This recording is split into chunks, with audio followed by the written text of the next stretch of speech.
All right, good sir. I have started recording. You are good to go. Okay, nice. Let's go. So if you have any questions, I have Discord open on my second screen. I will read them. And now let's start with the presentation or the talk about synchrons. So what are synchrons? It's basically an amalgamation archetype of three to four different archetypes. Like the main archetype are synchrons. The main deck tuner guys like Junk Synchron, Stardust Synchron, Assault Synchron, Jet Synchron, Scrap Synchron. They are the mostly known Synchrons. Then there's the Stardust archetype. This mostly revolves around the extra deck monster Stardust Dragon. And then there's the Warrior archetype. Not like the type, but really the archetype like Junk Warrior. And yeah, that's probably the only one I can remember right now. And Junk Art. No, it's not a warrior. But yeah, whatever. So, who am I? I'm a Synchron Giant Cook. I have a YouTube channel. And I do a lot of different synchro stuff. I'm not only doing synchrons, I'm also doing centurions. I did a video on heroes, on evil heroes to be specific. And I'm also a helper on the Master Duel Meta Discord server. And my story how I got into synchrons. I started basically playing Duel Links when my first deck that I built there was heroes, and then I got into synchrons. It was like I think 2019 or 18. And then when Master Duel released, it was similar. I started building the Omni Hero stuff, and right after that I got into synchrons. So what do synchrons mean to me? They're basically freedom. You can do you can do basically everything what you want with them. I had some builds in the past that were summoning Darklaw, that were on Spellcaster Village and Winder. So you can basically do a lot of stuff because synchros are such an accessible summoning mechanic to some degree, and they search a lot of different stuff. Like the most degenerate stuff was done with Cupid Pitch searching Gadogra. That's how I got, for example, into Winder. And yeah, mostly nowadays you go for hand loops or this big dragon boards full of Omni Negates. This were probably the most fun decks that I built for Synchrons. Well, Synchrons and Stardust. This deck on the left was, I think, my first deck I built in Master Duel. Had a bunch of Pendulum stuff, like with Pendulum Synchron, Junk Synchron, then after some time, the Adventure stuff was released, but it was quite hit in Master Duel, so Enchantress is at 1, or Word 1 was at 1. Then, because of the inconsistencies, I switched to Libromancer Synchrons. Also a very fun archetype to mix together. And probably the most stupidest stuff I done was with Sword Soul Stardust. Because back at the time, you didn't have Bestials. Well, in this list I have the Bestials, but it was like a month before the Bestials were released when I started building this deck. And during my climb, they got released. And I kind of want to combine them to make a Synchro 10 engine. So I got into stuff like Chaos Ruler that got searched by Broughter. That I went into with Broughter and Destrudo. And overall, a lot of fun stuff. So our plan for today is talking about the structure deck that will release in the TCG region soon. I think it was delayed for the US region, but in Europe it's still releasing in a few days, but I'm not too sure on that. Then I'm showing you three potential decklists that you could play right now with the release, and some future decklists that you can play with Burst Protocol. Will be a lot better than what we have right now. So this is the structure that releases for Synchrons. The new stuff is the Quiltbolt Hedgehog, the spell card Synchrophilos, Scrap Synchron, Full Speed Warrior, Scrap Warrior, and Junk Warrior Extreme, and the trap card that I actually forgot the name, and the Sonic Chick. They aren't that great if you compare it with everything else that was released in the past 2 years, but I will talk later about it. So in the TCG region, it also comes with the Rose stuff, also a very fun archetype, and with the Blackwing stuff. Overall, this collector set Legendary 5D decks is a great collection if you want to start with TCG, because it has a lot of good staples, like here for example Draw and Lockboard, Called by the Grey, Forbidden Chalice, Book of Moon, even MST, and of course Fuvalos and Ash Blossom. Like, there's a lot of stuff that is just worth picking up for that.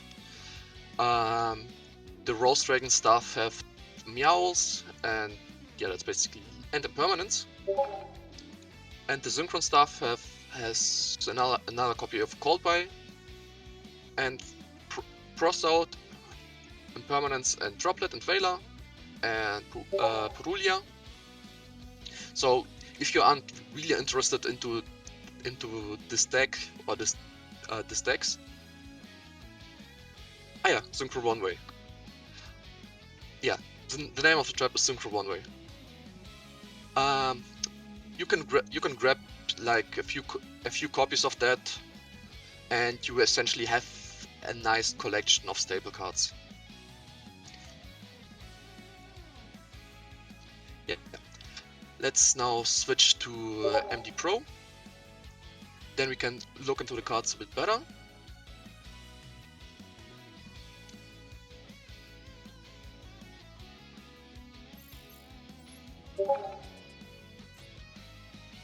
Yeah, here we have them again.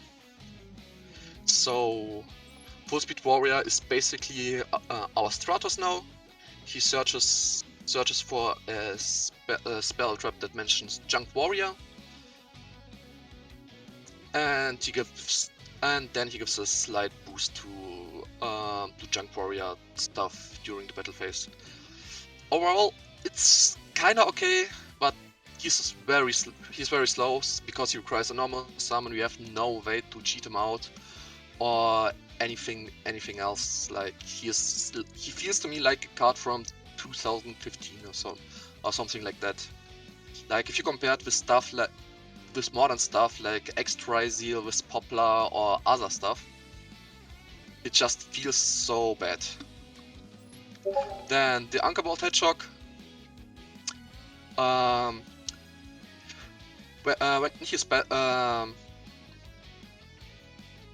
When something gets special from the extra deck, he can be special summoned from hand or grave, and then yeah, that's basically it. He's just a free body to make plays. We mostly don't run him. Then the new Synchron guy. He is kind of interesting. He has potential because he has the abilities of as Revolution Synchron to synchro summon from the hand, to be used for the synchro summon from the hand. But he's also kind of slow, and like every other Synchron, he can't really start a combo. Well, we mostly play him at 1 or 2, depending on how hard you want to go with your combo. Then there's Supersonic Chick. To my surprise, a very versatile card. It's not great, by far not, but it's still an extender. It's kinda easy to access, and it gets the job done, and it turns Starter Synchron into a one-card starter for Junk Speeder. Then Synchro Fellowship. When you activate this card, you can basically search for 2 cards, one that mentions Stardust and one that mentions Junk Warrior or Junk Synchron. So you go basically +1 to some degree, but you have to discard the card of that. But it's actually quite helpful because you want to have stuff in graves for Synchron, so Junk Synchron can revive something to start a combo. Then Synchron One Way, it's a very slow trap that you basically want to search for. That basically helps you to search Effect Veiler. And it's kind of hilarious that, for example, Blue Eyes does it a lot better, a lot faster, and it works, and they don't require a slow trap to get this job done. Then the new Synchro guys are Scrap Warrior. He is basically a better full speed warrior. He searches everything that is related to Junk Synchron or Junk Warrior, so basically any of the new cards.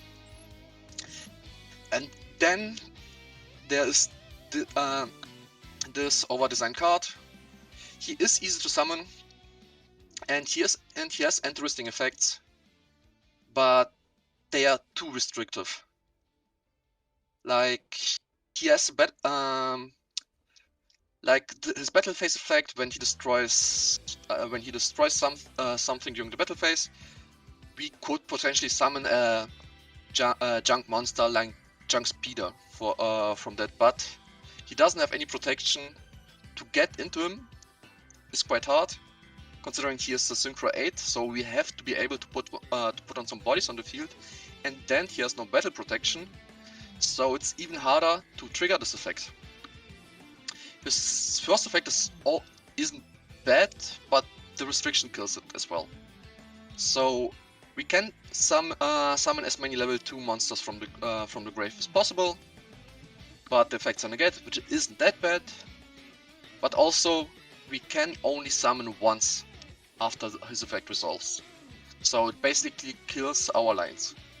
It might be interesting for, I don't know, some Junk Sprite variations, but not really for Synchrons. So he will not see any play, that's for sure.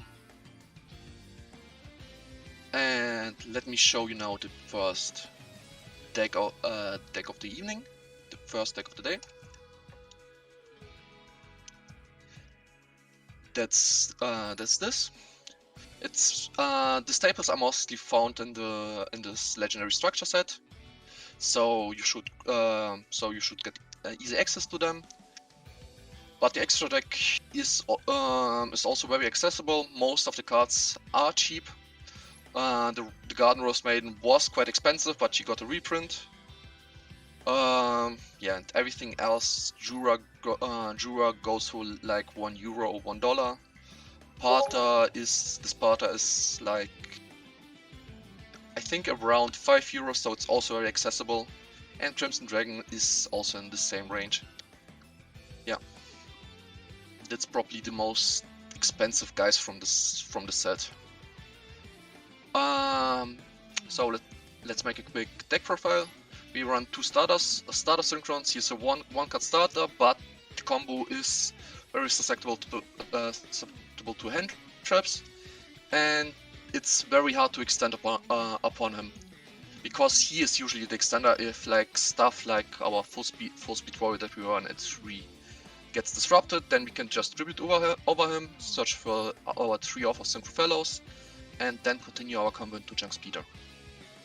So because Junk Synchron is mandatory for Synchro Fellows, we run him at least 2, because he is a Garnet now. If we draw him, we can't activate Synchro Fellows, because it has to search for 1 Junk Synchron. Yeah, then as mentioned before, 1 to 2 Scrap Synchrons. Just an engine requirements. He's also a nice extender if you have him with full speed in the hand. 1 Assault Synchron. He is like a free body, so it's not too bad drawing him. But that's basically it. He is also an extender if you tribute a self-starter Synchro Dragon, so you can revive him back, and you have basically more non-tuner bodies to work with. Then another engine requirement is Supersonic Chick, that gets searched by Synchro Fellows, and then after that she can special summon herself, because we could search for Supersonic Chick, then discard Junk Synchron, and this would trigger her special summon condition. Then the new interesting engine parts are righty and lefty drivers. They are very similar to Full Speed, and you probably don't know them, so I go more into detail with them. So righty driver is always can be always substituted for a Synchron tuner. That is required for Scrap Synchron, and if she's summoned, she can summon out lefty driver. Lefty driver has a level modulation effect, and the other effect isn't really that important, to be honest. I've never read it more than once, so yeah, it's not really that useful. Then we have three tunings to search mostly for starter Synchron in case something else gets disrupted. As mentioned before, Synchro Fellows. One status elimination, because it's our access to Stardust Trail, and Stardust Trail is our main source of non-tuner bodies. She basically provides 3 non-tuner bodies. Basically by summoning her first with Stardust Elimination for the first time. If we control a Stardust Dragon, then Stardust Elimination is essentially an emergency teleport for any Stardust monster.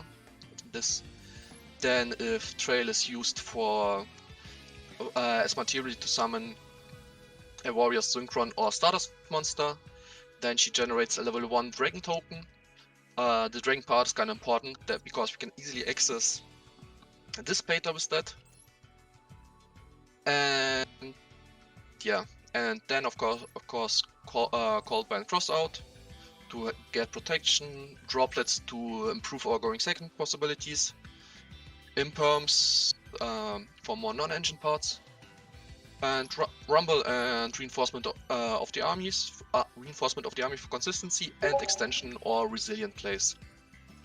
For the extra deck we have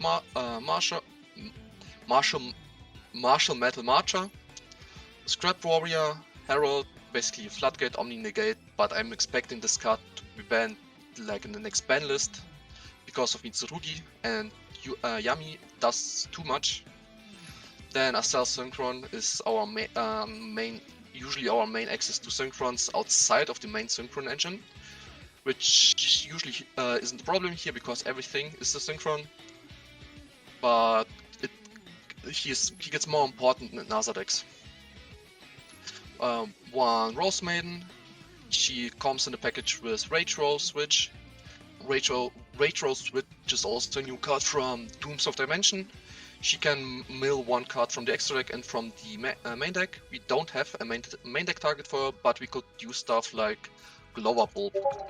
This would potentially improve our place under draw if we get into Speeder, because you could get into more lines, you generate more non-tuner bodies, because Garden Rose Maiden can be banished from the grave to special summon Crystal Ring or Stardust Dragon or even Dissipator. So it gives a lot of flexibility and a lot of possibilities to play under certain lingering hand traps. Then the original Stardust Dragon, he is there to make our Junk Speeder unaffected, and Junk Speeder summons as much Synchron as possible from the deck. We mostly want to summon 3 to 4. Like, I've seen people playing Wheel Synchron, but that's mostly troll. You literally can do everything with him or without him. It doesn't matter for the combo. He's not even a more card because you don't get anything from playing him. He's just there as, I don't know, his only use case is having more plays under draw, and yeah, that's basically it, because he's also treats himself as a non-tuner body, and he can normal summon a monster from the hand. Then Crystal Wing, generic monster, almost generic monster negate. This beta, extender, and the disruption. New card that came out in Alliance Insight with Juraishin, the Cursed Thunder God. He is the best level 11 target for Crimson Dragon, so we can summon out Shooting Majestic Star Dragon. And that's it for the pure versions. I will show you some some replays for him. I'm just gonna First stop you. one Sorry, is I was just gonna stop yeah. you. I was gonna stop you to ask if people had any questions before you got into combos. Oh yeah. That's yeah, get you a drink of water. Does anybody? I guess I have a question. Really, I think because I assume most people are gonna definitely be more of the nostalgic people. I guess, what are the pros and cons of playing the deck like this versus any of the sort of traditional packages that Synchron have used, which, are like Super Heavy Samurai, the Adventure package, Cashtira package. Like, what does this have, if anything, over those? It's kind of hard to tell, because if you compare it with Adventure Synchrons or the Kashtira Synchron stuff, they do have a lot of one card combos that are in archetype, but they are definitely more fragile. But you can run the deck closer to 40, because usually you in other variations you want the deck to be as have as much of a deck count as possible, because usually the worst part of the deck are the Synchrons. They brick you, they usually can't start a combo on their own, and that's basically the advantage over this mixed variants. Like, okay, with the exception of Superheavy Samurais, but yeah. And you have more room for non-engine. The downsides are this variation of Synchrons are losing very hard to draw, and you have to accept losing to Nibiru like a lot of times. You don't really have a lot of ways to play around it or to play through it. Of course, full speed can generate it, but if you want to play through Nibiru, you have to open yourself to a negate on Junk Speeder. That's also like dangerous, and you definitely will lose on that. So other variations either give more gas, more possibilities to extend, or just protection for Junk Speeder. What this version can't really provide. It's really close to nostalgic stuff. But it's fun to play, don't get me wrong. But it's also fragile. All right, and then as a follow-up question, or maybe as an aside question, given all the cards that were released for this structure deck, what did Synchron, if there was like a specific one single card that it needed that didn't get, what would the deck need? Or is there not, or is Synchron at a point currently in TCG that no one single card would be able to fix it, and it would just need just a better wave rather than just a singular like custom card? I think that is it's solvable with a similar approach like Dark Magician had. With this pseudo link 1 card, let me find it. Here, this one. He is very easy to summon, and he gets the engine done. Something similar would be possible for Synchrons if, for example, a Pseudolink 1 monster, like a Synchro monster, that has just the summoning condition that you can send off a Synchron from the field, then you can, then he potentially would level modulate himself, and then special summon the sent Synchro monster from the grave.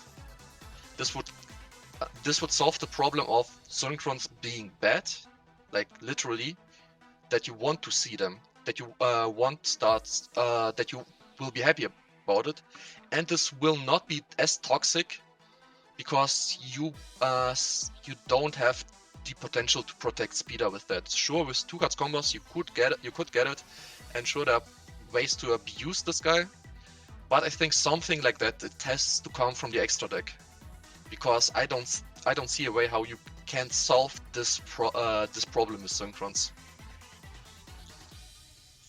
All That's right. probably the best way to solve this archetype. Like a lot of decks have them.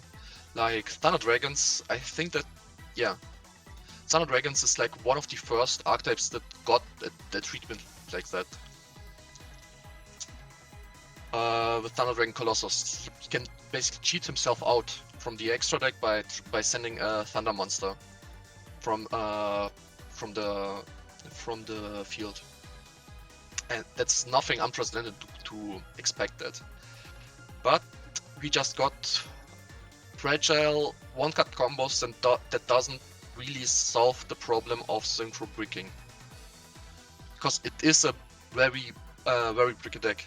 Like for example, if you want Starter Synchron, you will run the elimination package with Starter's Trail or Starter's Worm.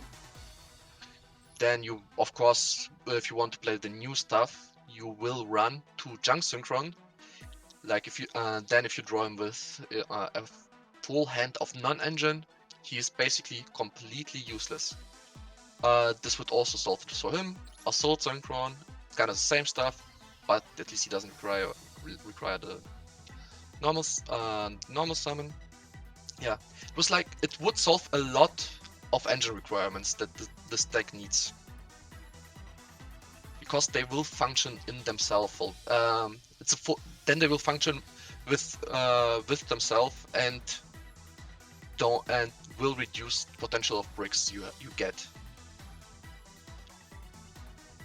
Yeah. All right.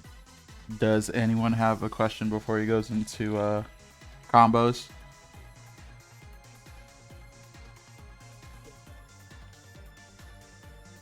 All right, good sir. Feel free to ask. Yeah, Torch.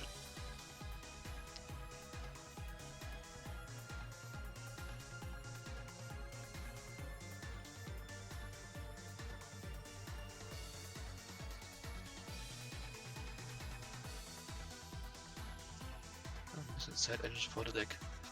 I will talk about them later. I have small spoiler for the future of the presentation. I have another slight changes for the pure deck. Then I have an Visamotai engine that will work with the current support. Then the canine stuff, and then for the burst protocol releases are Salt and the Elvennote or Meteor stuff. But I will show you the list later.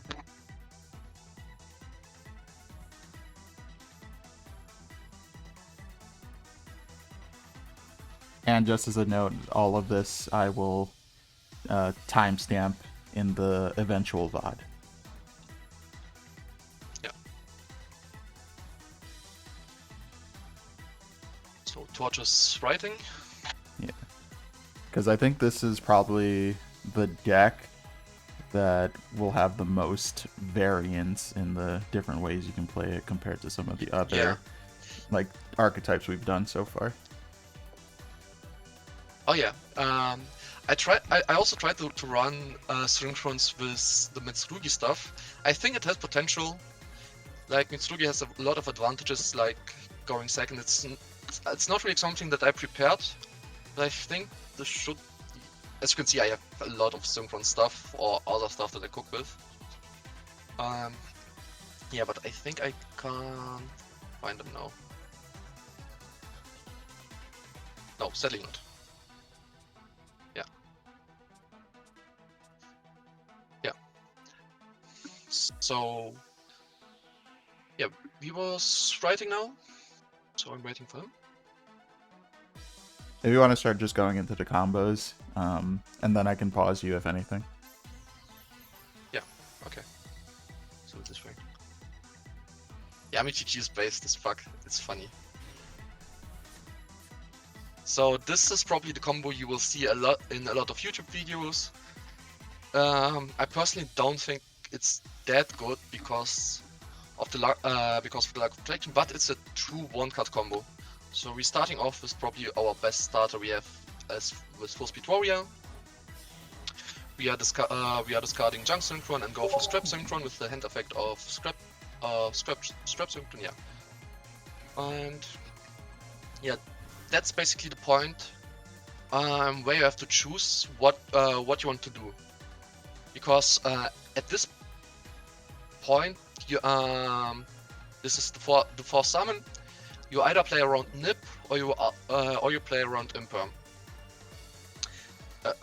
Edge, because you can't even really chain block Junk Speeder here. So you will die to either or. But if you decide to play around Nibiru, then you go just straight up for Junk Speeder here. Because after this point, you can just extend after Nibiru, because your opponent is basically pressured to throw the Nibiru here, because we can have access to Crystal Wing that we also run here, and yeah, or like with Scrap Warrior or Salt Synchron, we could go into Herald of the Arclight. So the Nip will be dropped at this point. But I just want to show the pure combo for now. Yeah, that's the point where Martial Multi-Shock is important. Roll switch to generate more resources. Then Acel to revive the guy. And of course fulfill the condition for elimination that got searched by Starter Synchron. We could summon a cell here. This triggers Trail, and this token that Trail summoned has the perfect condition to get us into this Pater. We are using the quick effect of Acel Stardust here because we will trigger Assault Synchron's Grave effect now to revive the monster to revive the dragon that was tributed. And this will start a long chain. So it resolves here. We are getting back our Sword Synchron, so in later cases we can, during the opponent's turn, use him again. Yeah. So we are summoning Tradition here.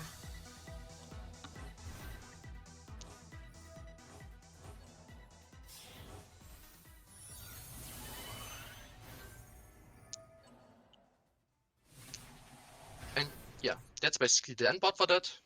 We just used a one-card combo. So we have multiple monster negate with Return Genix. He negates based on the attribute in the grave. During the regular combo we get Earth, Wind, Light, and Dark into the grave. Yeah. So that's especially useful against multi-attributes archetypes. Like the first one that comes to my mind are the Elvennotes. So he solos them basically alone. Then Shooting Majestic Star Dragon. He banishes himself to omni-negate a card and banish a card. This can be used twice because we have Assault Synchron in grave. He will once Shooting Majestic Star Dragon negates something, he triggers Assault Synchron to revive him again, and since it's just a soft once per turn, he can negate right after. Duration is half a board nuke, and he gets you some advantage with life points, and then by paying 1500 LP, we can destroy either spell traps or monsters on the opponent field. And yeah, Herald is our kinda main protection against droplet, because people forget about this floodgate-like effect, that you can't send monsters to the grave. They get all banished. So what happened quite a lot is that people will activate droplet. They forgot that Herald prevents them from sending monsters to the grave, and they just can send spell traps to the grave. And this means so our monster can respond to droplet. But of course, the better opponent could play around it by just normal summoning him, and then doesn't protect against it. But a lot of people will forget it, to be real about it. But this board also loses to common board breakers like Decklist as well. It doesn't have this many layered interactions, but it's still overall a good board that you will win 90 to 95% of games with, if you go uninterrupted. Then, in my opinion, we could improve this combo by using a 1.5 combo with Synchron Combos. It's very the line is very similar to the line I showed you right now, but we don't discard Junk Synchron here. We need a card that we can discard. So it's just a 1.5 card combo. So as usual, we are going for Scrap Synchron. This allows us to activate Synchron, and then a similar game set as we had before, but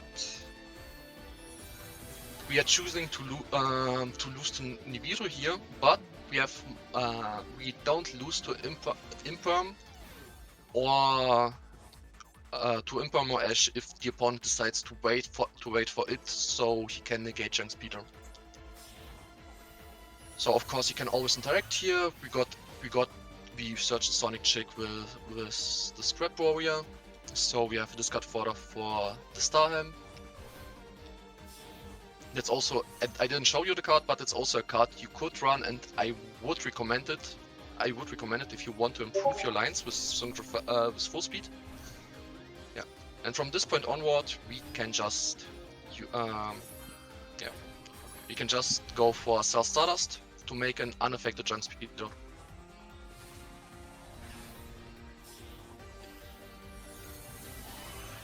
So basically, at this point, we have already won the game. The end board is slightly different, but it's still basically an FTK board. If your opponent doesn't have Droplet or Dracula no more, then it's basically an easy win from this point onward. And we are comboing. Do stuff, it's a heavy combo deck.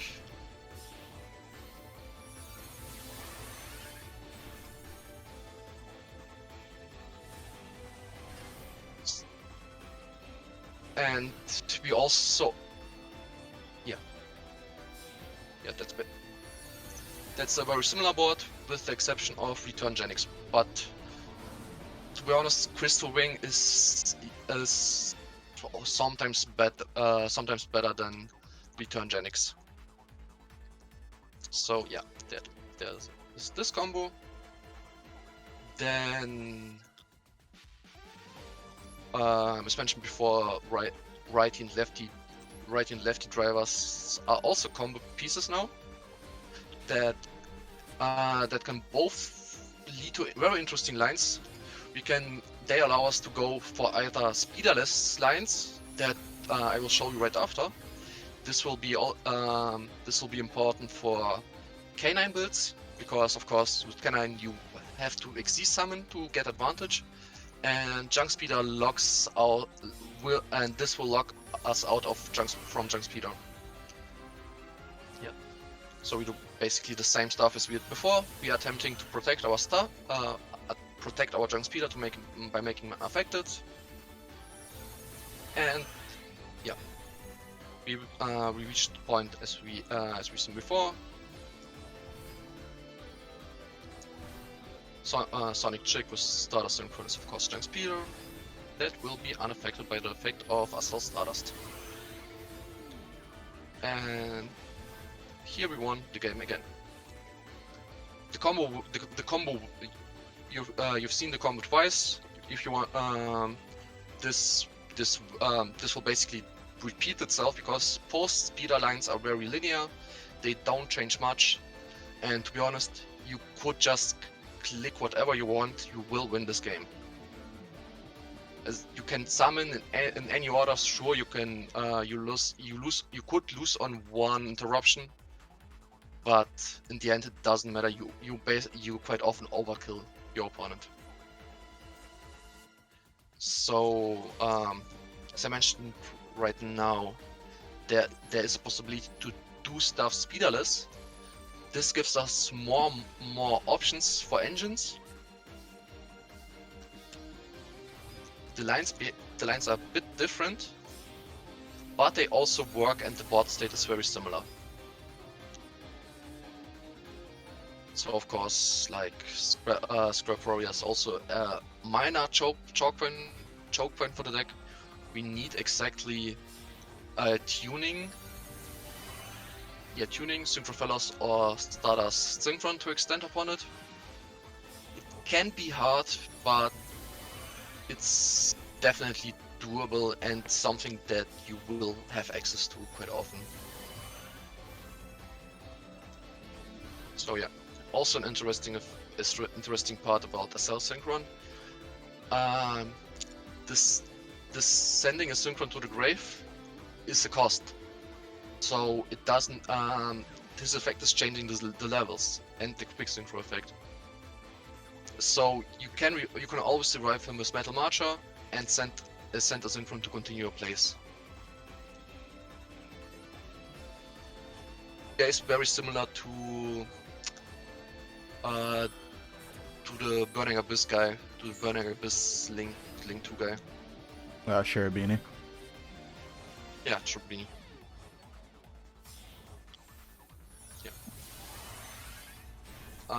Yeah, and of course, Star Destroyer is also a dragon, so we can go for this beta here.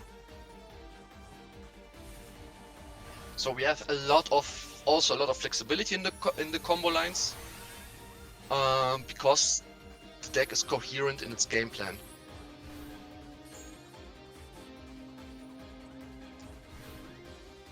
So we, yeah. Retros is also a huge part why everything works better now, because level 6 is a better level to access than level 5. So it's much easier to get the Rose Maiden into rotation. Yeah. It's essentially more non-tuner bodies.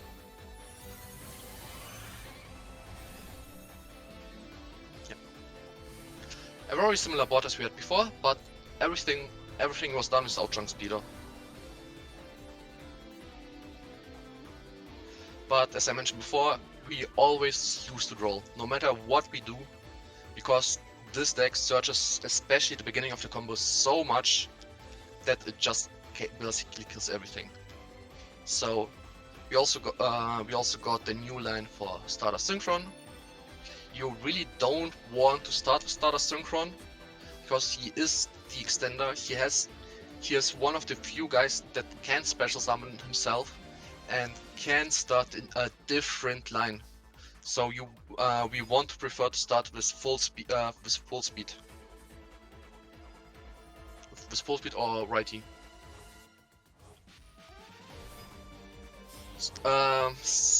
Sadly, not really. You have to have a good hand with the pure version. There are versions that play better under draw, like K9, but overall the pure version does lose the lingering hand traps very hard. Yeah, of course, like Fuvalos.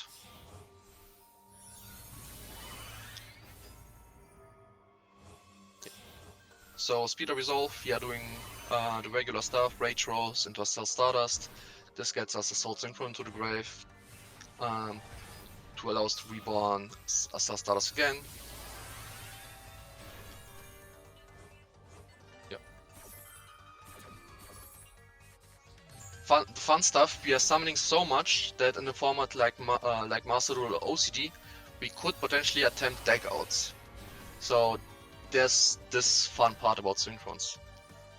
And OCG and Master Duel have access to Baron, which is a huge buff for the deck. Because there are potential lines that get us Baron before we could access Junk Speeder. Yeah.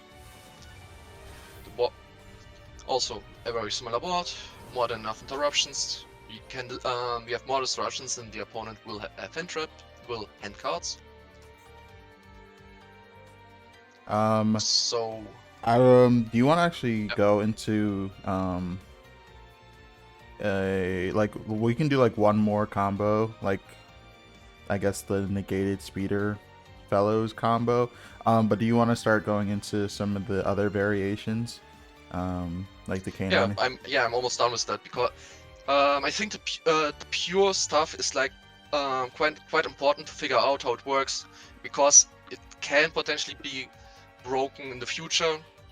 There are cards that will support Synchrons again, like with the new box in the OCG with Junk Armor, because this could build upon it.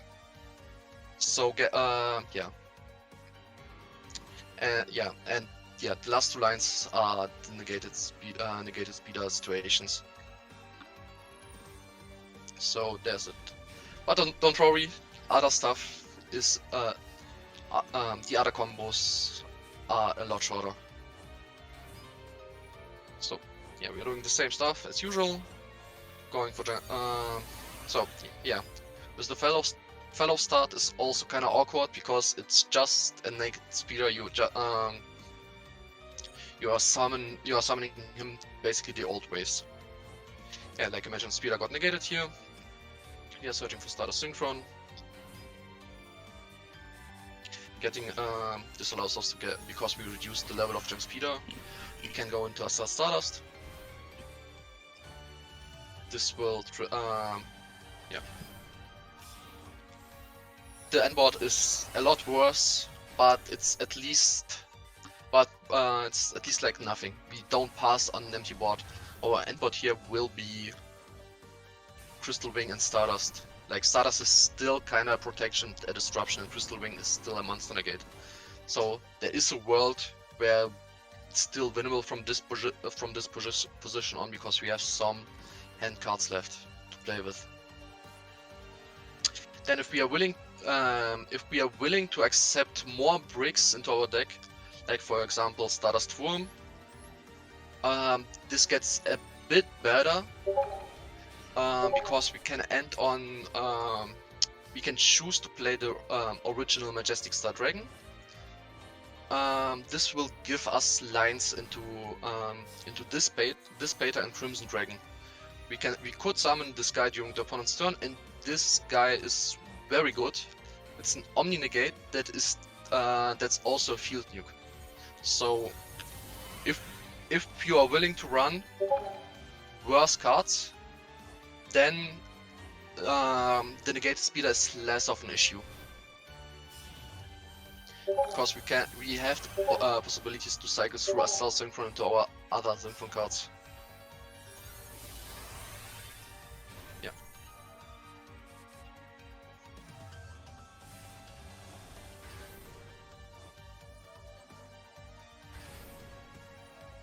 This will reborn Scrap Synchron, the level relation of Stardust Elimination.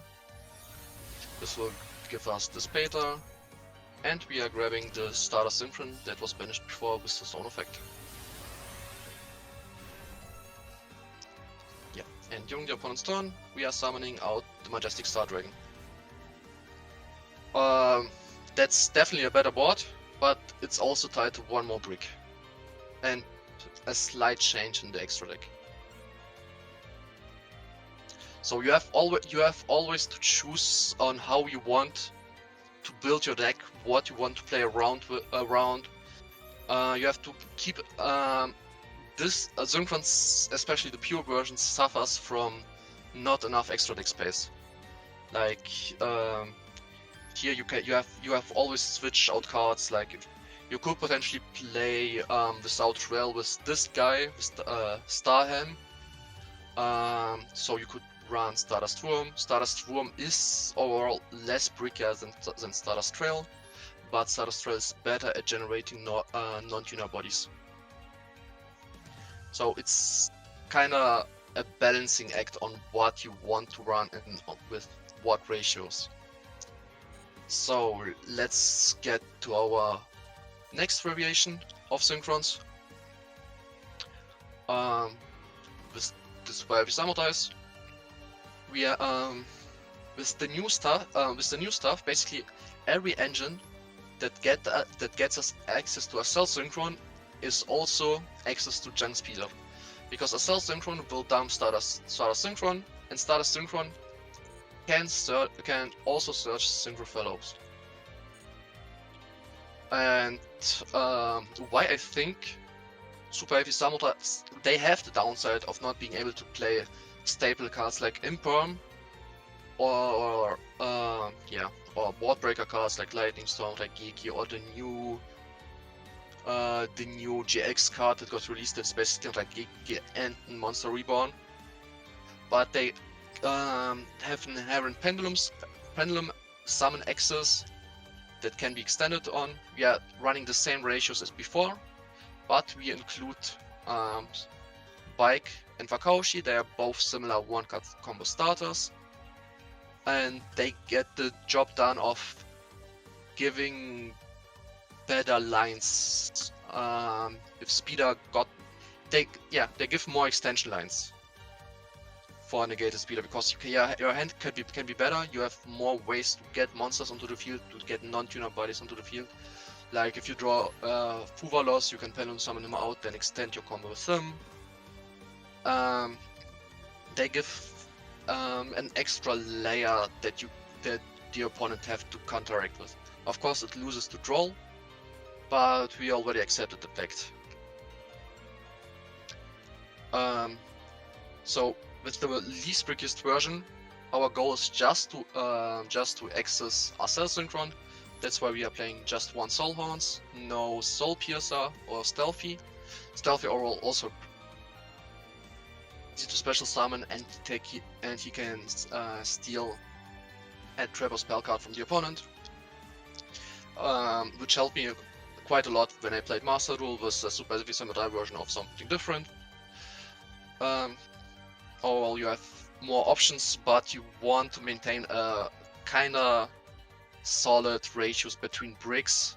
Like, of course, Big Benkei is not only a brick, he's a garnet. You can, if you draw him, the rest of the engine is almost dead.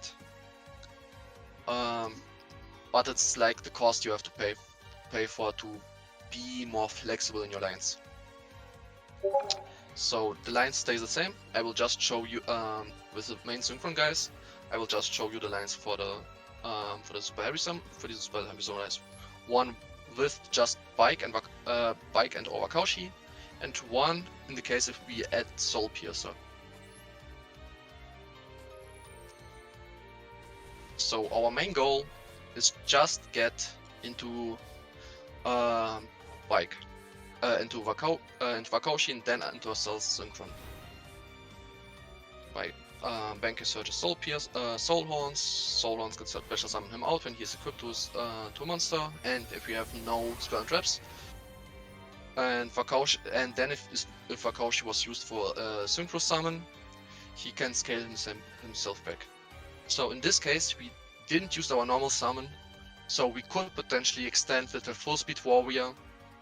We can normal summon our Junk Synchron. We can do a lot of stuff with the help of Superheavy Samurais. Yeah. Like and the junk speed is not protected, but it's mostly not an issue because quite often your opponent will interact with either Bike or Bandcap because especially if it's your game 1, your opponent doesn't know that you're playing Synchrons. It's like a part where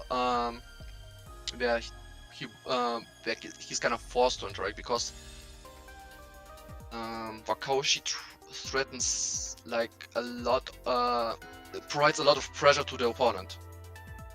So it's he's forced to interact there. But if you are willing to play one more brick, so the deck's basically the more bricks you play, the either more resilient you are, or the more protection you get. Oh yeah, Byron asked the question about if there are ways to get good recovery. Kinda no. For the pure version, it's very hard to recover resources. Like you could potentially play Shenshen or Omega to start recovering stuff, which I like to do, but the extra deck space is kinda too tight, and you need discards that improve your floor level, because Synchrons never struggle with the ceiling that they can provide. So, but you usually should win. You can basically always guarantee it that you will win if you play a hand loop version of Synchrons, because it doesn't matter what they have. You can always go for at least 3 hand loops.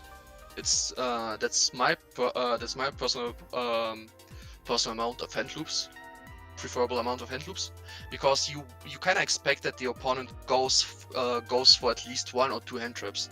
So essentially, you want to have wider floor so you can place through the hand traps and then hand loop them, so they're basically on no cards.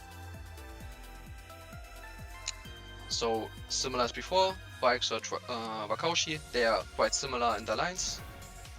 But this time we are going for Soul Piercer, and this gives us access to Assault Stardust.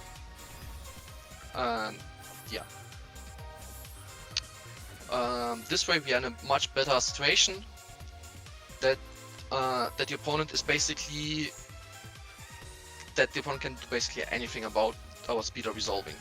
We have 4 cards in hand that can be extended, that can be anything, and this is just so much better. We have so many options to do stuff. Like of course Synchro Fellows. Basically, Synchro Fellows is the reason why I'm considering dropping the Stardust package with Stardust Trail and Stardust Illumination, because you, especially if you're recovering, after the opponent used 1-for-1 hand trap like Ash Blossom or Imperm, then you basically always go for Synchro Fellows. That's why I'm so undecided whether to run it or not. But you kind of need it if you want to recover from Nibiru, so that's a good point for that. So the speeder was unaffected, it resolved, and we can basically FTK our opponent and do what. So that's basically the 2 main lines you get if you're playing Superheavy Samurais. Then another version that got discovered. I mean, Synchros have a real FTK. You just need more bricks. You can do stuff with Cupid Pitch, with Darkstrike Fighter, and yeah, and the new Rose Dragon stuff. There are a lot of ways to FTK, but they are bad. you better off hand looping. So, okay, let's not get distracted by the limitations, because that's the OCG ban list here. So this is like the first version that actually can win against Droll. That like for example a start with and also the first version where real Synchron isn't bad. Like I'm sure a lot of you know that canines love to be played alongside level 5 monsters, and real Synchron is this monster.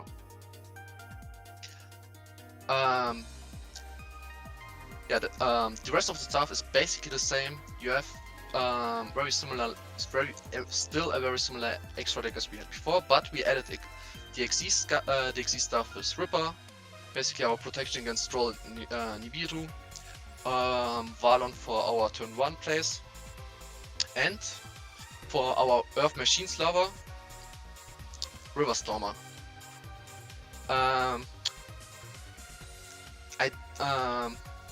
River Stormer can search Righty Driver for us because Righty Driver is an Earth Machine.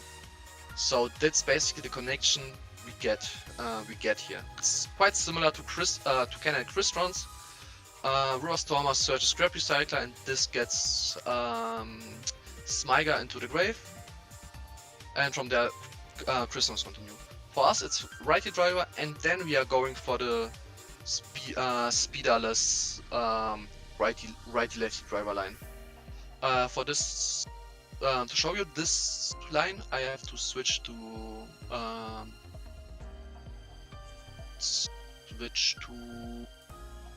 my browser because I have. 1 second.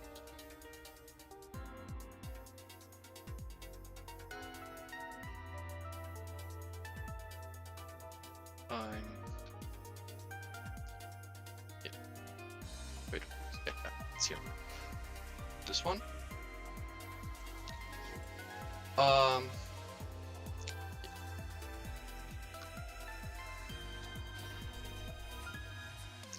So that's basically how we could play around Droll. Jokul and any level 5 guy can get us into Ripper.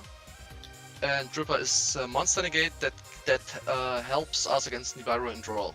We didn't search anything, so our lines are kind of protected here. Yeah, and also can I generate like a lot of resources.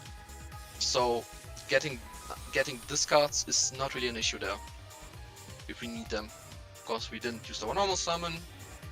So from this point on we can go for the speederless line that I showed you before.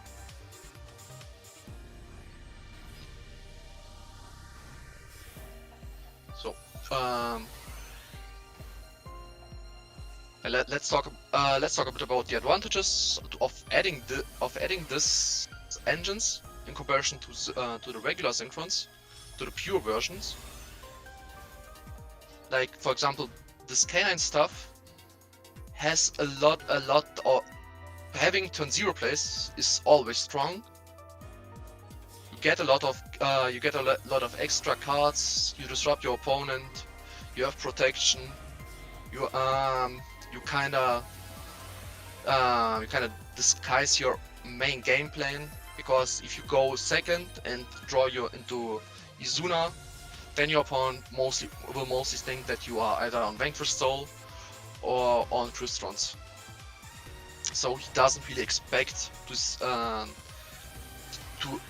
He doesn't really expect and will not save his interactions for Junk Speeder or for anything else that is important for that.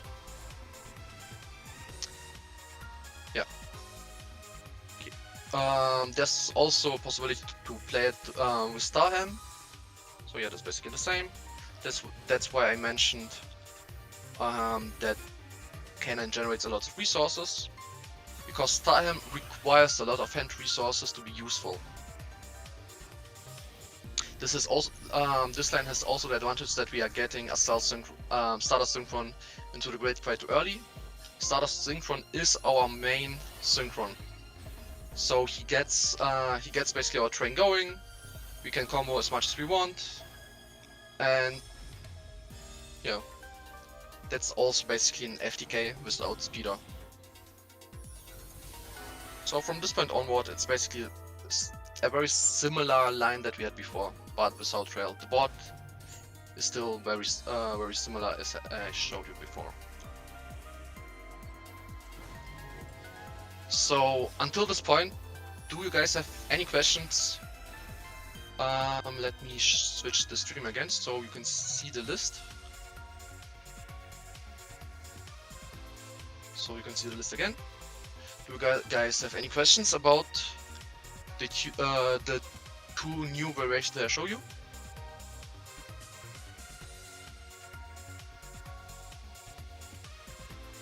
Doesn't look like it there. Yeah. Okay. I thought torches. Torch once was something.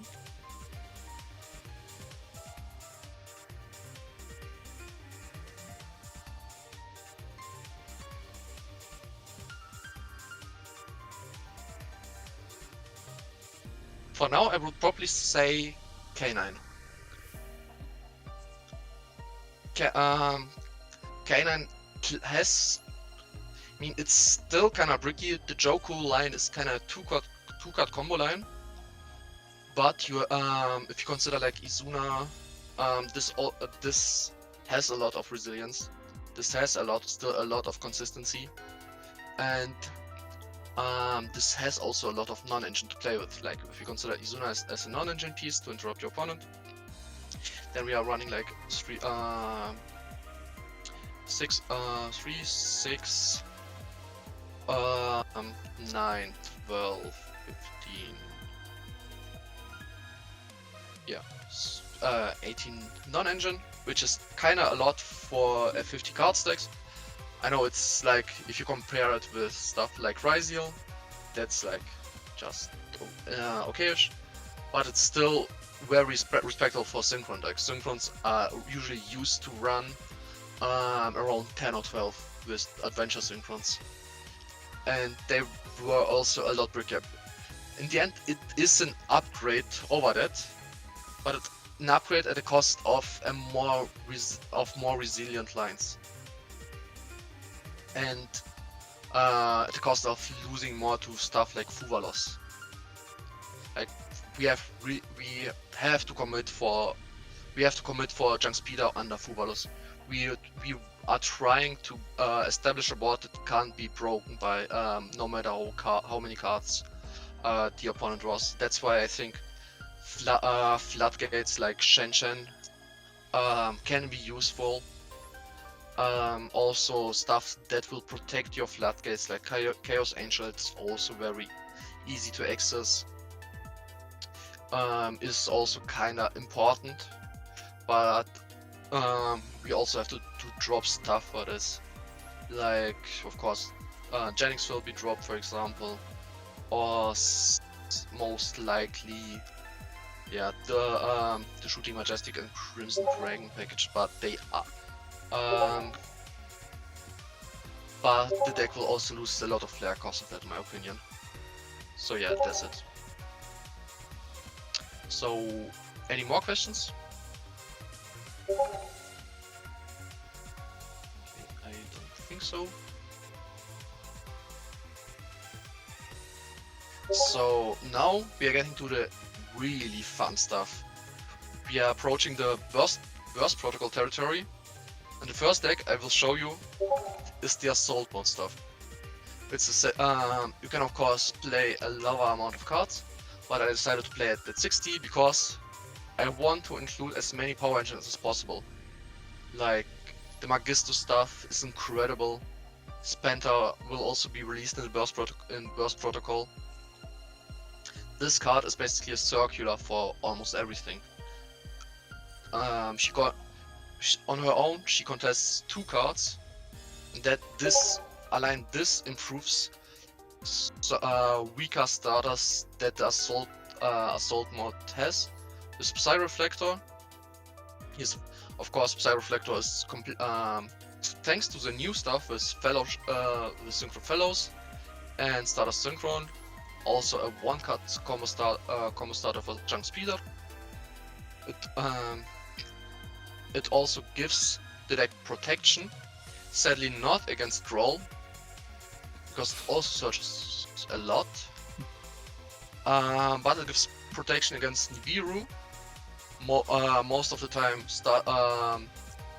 Stardust Dragon Assault mode is summoned like on the 4th or 5th summon, and this gives the deck more resilience, more protection plays, even better plays into Fuvalos, because like under for two draws we could easily access them, or we could if we start with the field spell, then we can summon Stardust, and then we could summon Assault Mode Stardust. This also gives kind of better plays under Fuvalos. So we are also running a bunch of non-engine, and this deck is still overall consistent. The last time I did my calculations on that, the starter ratios were around 90%, so it's very consistent. The additions are of course Crimson Blader. He's basically a rotor for the deck. He searches any Assault Mode related card. The engine requirements of Stardust Dragon Assault Mode: Assault Beast that searches for Assault Mode activate. Assault Sentinel. This guy is also the same starter as Psy Reflector, but but we don't want that many normal summons. That's why you could even drop him to some degree, but he has interesting lines in the TCG because he can change the type and attribute of a monster, and this could allow us to get into some sneaky lines with them. So of course, part of the Magistus engine are Spenta, Soroa, Crowley, Artemis, and Caroso. They also give us options for non-speeder lines. Having pivot options is also very crucial to play through hand traps, to react to a negation on speeder, or to be even able to have more variations in your plays, in your end board, in how you want to approach going second.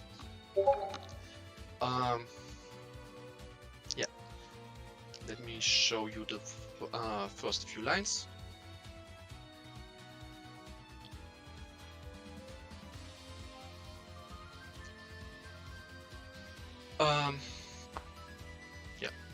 Assault Mode is also a 1 point card speeder requirement. The other card can be generic. So we are starting by summoning Psy Reflector, searching the field spell. The field spell is very interesting because it's a planet-like field spell, like the Visa's lore deck used them. Searches basically any Assault Mode related card. This is our third summon is Nightwing Princess, also a very broken support card. This sets an Assault Mode activate from the hand or from the deck, and it can be activated this turn. This goes very nice with the second effect of the field spell.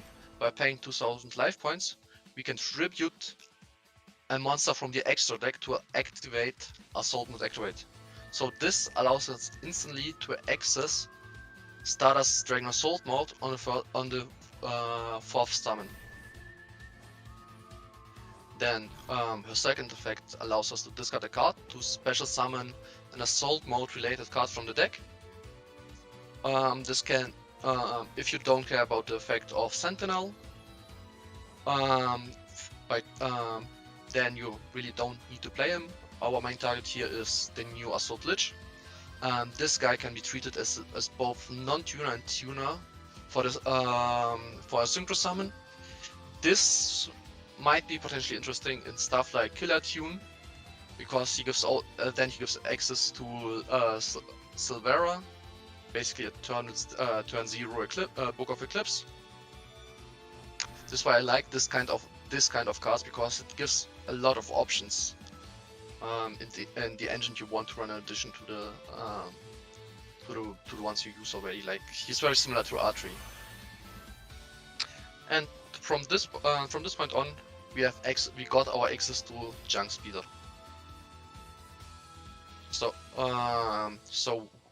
And I will also show here why I like the level change, the attribute manipulation of Sentinel.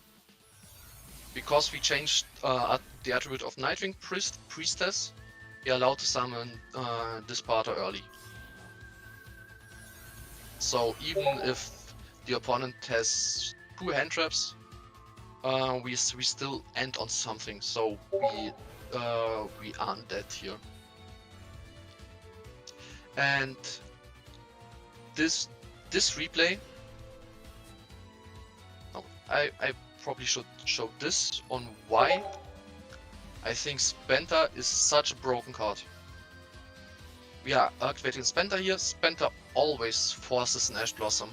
This card gets advantage so hard that it's basically always a force of an Ash Blossom. So of course, an Imperm of the normal summon with two good effects is always good. And then Spenta can still continue our lines by equipping Artemis to any monster on the field, on our field. And Artemis also doesn't care to what she is equipped. She can search any Magistus card. And 1 plus 4 equals 5. And that's a self-synchron. And the Magistus engine basically forces the opponent to have 3 hand traps against our 2 cards to stop our lines. That's why I think this engine is so good and so broken. And it's also it was also shown in Master Duel with the Magistus Risical stuff. It's basically the same for us. It provides extension and a lot of plays and possibilities. And it would get potentially better if we get stuff like Savage back. Because through the Magistus engine we could potentially access Borrowed Savage Dragon without killing Junks Peter. So, because the engine requirements for Magistus is kind of hard on the harder side, because the Roar start isn't that good. The Roar starts you have to change your extra deck a bit, so he doesn't brick. So you see the issue here, because we need Caroso in this line. We aren't allowed to access Junk Speeder. So we have to think about stuff on how we can play around it.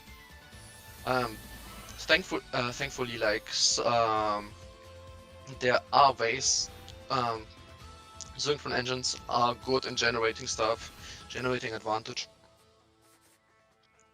Yeah, from this point on, it's like yeah, it's like it doesn't play around Nib, but it still get a protection very early. So going for Crimson Dragon, that gets Rumble. This way we unlike the usual lines with Psy Reflector, we can revive Priestess here.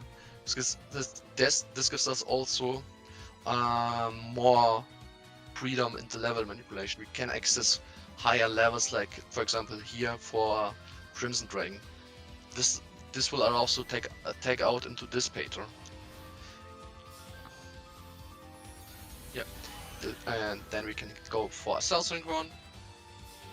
Remember, no speed are allowed, but we could, but because we could reduce the level of a Cell Synchron, we get access to Jura as a board nuke. Then we write a Starter Synchron, get Fellows, and yeah, Fellows gives us of course an additional normal summon.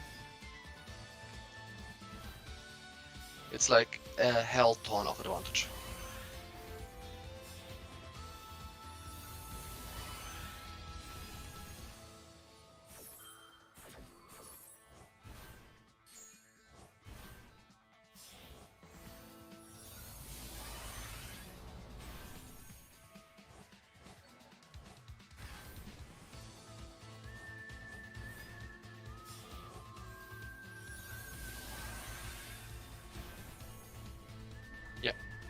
So Then we can during the opponent's turn we can follow up into Shooting Majestic Star Dragon, and basically have a very similar board to what we usually have with Junk Speeder, but with the resilience that is provided through the Magistus engine and through the protection that is provided by the Assault Mode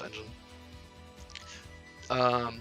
Assault Mode is, in my opinion, like the second best way to play Synchrons after Burst Protocol. And to the best engine we will get right now. Let us switch back to MD Pro. But before we are getting into that, do you guys have any questions in regards to the Assault Mode stuff?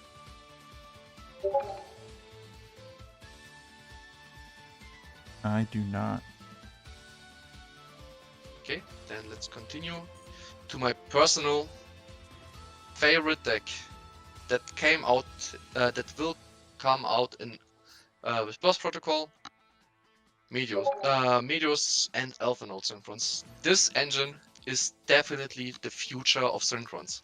This is without a doubt, like, if it wouldn't be a law archetype, I would consider it like direct support for Synchrons because they go so well with each other.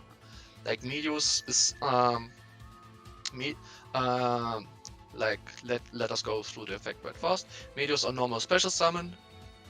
He will special summon out a patron, in our case Elvennote patron.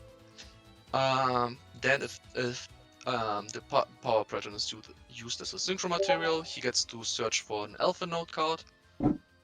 And he's also level modulation for the monster in the middle monster zone, and a quick synchro into Elvennote synchro or Genora the power patron.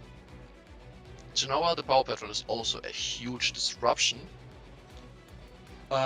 Basically in field negate similar to the Goddess of Post Heaven, the Link 5 extra deck kaiju.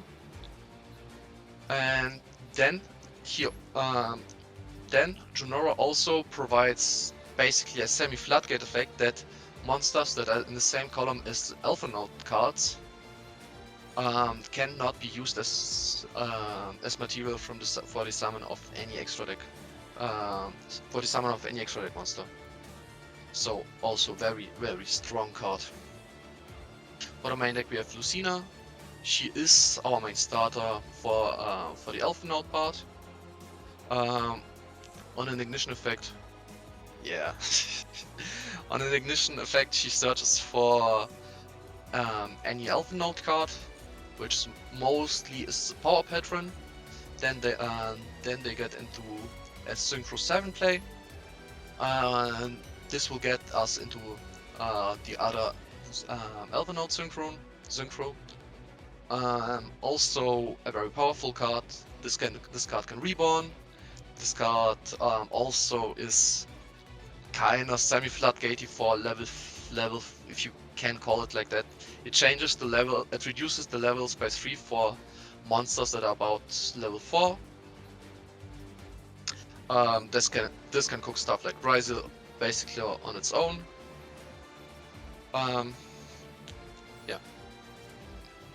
Yeah, basically the main monster zone effect is like it gets 3000 ATK, but that's not really that important. And the reborn is also a quick effect, so we can do that during the opponent's turn. Then the other main also during the opponent's turn, Lucina can switch the position with the monster in the middle monster zone and then bounce a monster back to the hand. Diana is also a 1-card starter for us.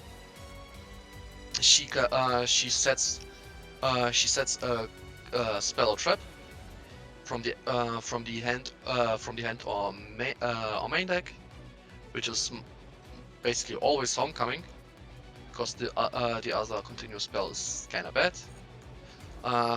And homecoming parallelism is basically an emergency teleport that is tied to a discard. That's basically the reason why I don't want to play this card at 3, because we have more than enough starters to make the deck consistent.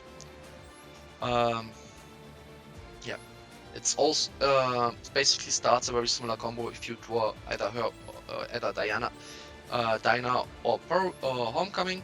The combo lines are very similar for that, and which I also like is the possibility to include a hero lives, because Medius has a fusion monster that lists him directly. With Archmage Diactotus, we can summon out Prisma that copies its name and foolishes him. And by foolishing him, it's basically one card combo for Junk Speeder that is protected and can play through a lot of stuff. Like it doesn't lose to Droll, it doesn't lose to Nibiru, it doesn't lose to Fuvalos. You have so many options to do that. It's like the best engine that Synchrons can ever ask for. Then the last main deck girl is Fortuna. She isn't a starter, but she sets up a very strong disruption in the form of Maddening Rhapsodia. Um, the main reason why we want to run this card, we can set it up directly face up with Fortuna. Can send a card from the field or hand to the graveyard, and then reborn an Elvennote card. And then, if we control a Synchro monster, we can non-target negate a card. This comes very handy if we resolving Junk Speeder without any form of extra protection, like Astral Stardust. Because it can dodge stuff like a Veiler and Imperm. It also and also because we are cycling through Elvennote Seraphim's Licia, we can reborn it to negate potential Purge or Impulse. Like, this is like tailor-made for Synchron. It's perfect. Then we really don't want to play any of the new support stuff. These guys are more than enough. Stardust Synchron with Stardust Room and Stardust Elimination is like a very good extender with the girls. Even with Fortuna, if they get disrupted, if they get negated, we can just normal summon Stardust Synchron, get the Stardust Elimination, and go from there to Junk Speeder. Then Revolution Synchron is better here because of the surprise factor of either going into Black Rose Dragon going second, like we are normal summoning Medius, or we are a Hero Lives summoning Prisma. Then we can go. Then if they interact there, we can extend with Revolution Synchron, or break their board with Black Rose Dragon. Of course, Black Rose Dragon is also highly accessible through Lucina and Dinah, because they have such an easy level 7 access, as well as an easy level 5 access. This deck just improves on the weakness that Synchron's had before. It has a good Elvennotes play on their own, very good in the Fuvalos. Like under Lucina, we are getting for just one draw like 4 to 5 interruptions, depending on how well Fortuna or Seraphim can interrupt with the effects. Yeah, then the only bad quote-unquote Synchron is Assault Synchron here, because he isn't really an extender. He only provides value by removing the girls from the field. They can special summon, which I think I should have mentioned before. They can special summon them out into the middle monster zone if it's open. So that's basically it. That's basically the value Assault Synchron provides. So Tiras with a slightly weaker effect, but access to tuners. That's basically everything that we want from an engine. Then of course Jet Synchron is also one of our main access into Speeder. we can basically summon him with any of the level 6 girls. He will get us into Junk Speeder in case something gets negated. So, this engine just goes very hard. You usually will round around 40 to 45 cards.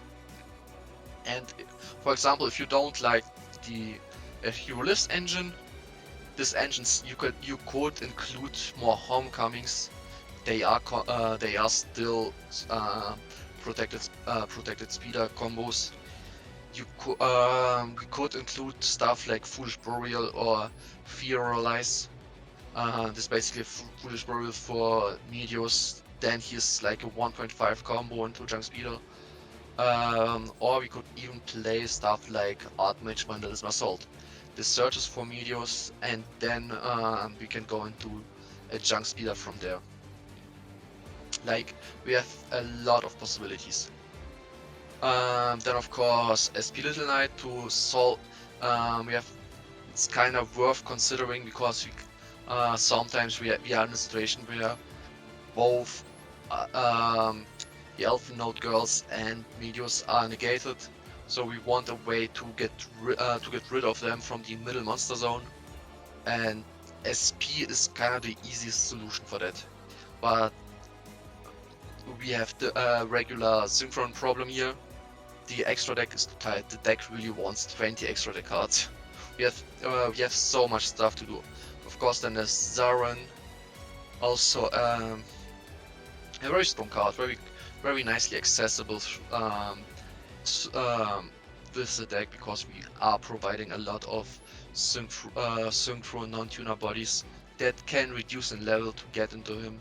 Ancient Fairy Dragon is, in my opinion, it's better in going first. That's why I really would play him in a side deck. So if the going first is guaranteed, like we lost game 1 because we went second. Then game 2 we switch out Black Rose Dragon for Ancient Fairy Dragon. This provides also an extra layer of resilience and extension. Then probably what I would run when I will pick this deck up, I would run Crystal Wing instead of Hyper Librarian. You kind of want more monsters, more level 5 monsters because this deck is so good at accessing them, and they are kind of good. Hyper Librarian is definitely good, but it's also kind of a more card because once we resolve Junk Speeder, we don't have the issue that we want to draw more cards. We can do it, like, of course, it's never bad. It's just win more in even more situation. Yeah, then of course we Arms of Genix and Chaos Angel. I run them. I run Levilatzable over them because I want to have a generic level Synchro 10 option. So we can get free up our main monster zone more easier. So let me show you now the combos for that. It's like really the best deck for Synchrons.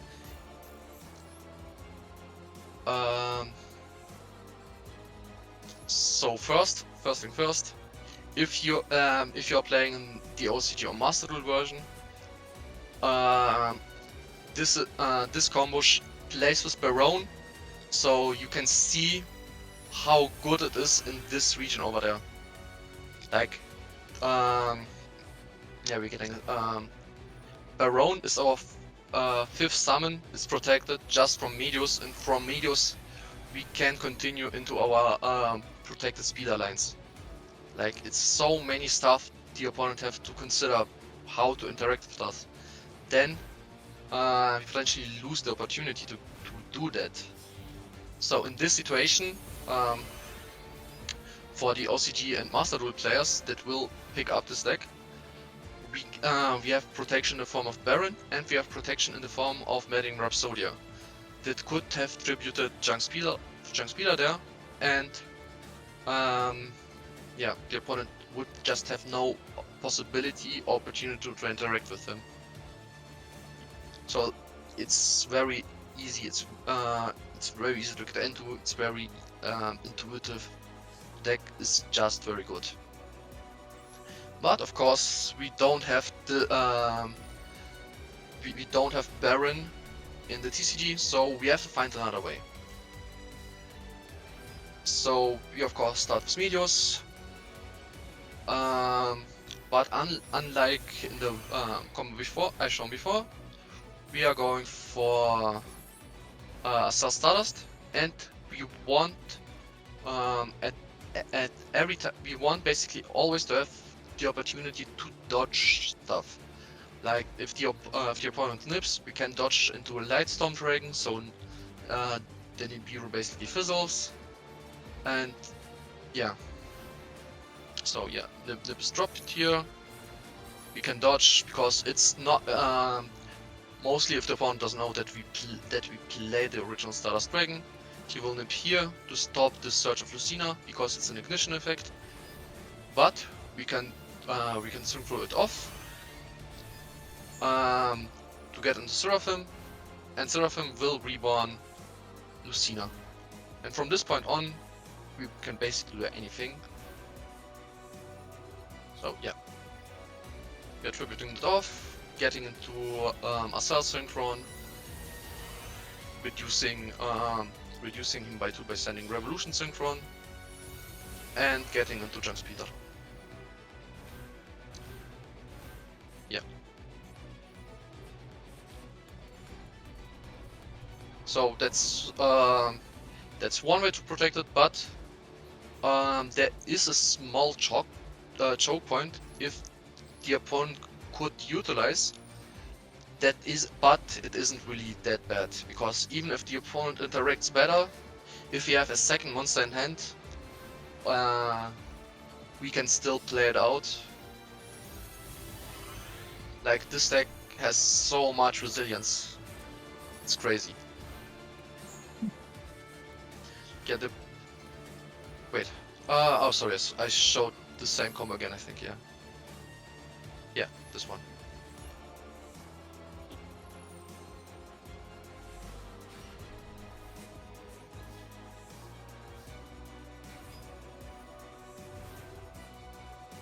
Yeah, we're doing the same stuff. Cell Stardust, Surge, Chain Block, Lucina.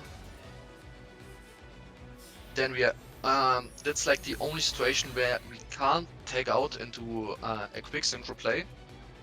So that's a good opportunity. We don't want to activate Stelitia's effect here, because it would of course get tributed as well. And the opponent would also place the token here to block out the other girls. But we have Meteos in the grave. Meteos can just Meteos has another effect that he can special summon himself out if he by sending a card from the field or hand to the deck. Then he specials himself out. But in this case, we just want to remove the token. Yeah, we are going for Fortuna. She sets up the spell. We are reviving the bird, which is bird is planned, and we are going for a Junk Speeder here.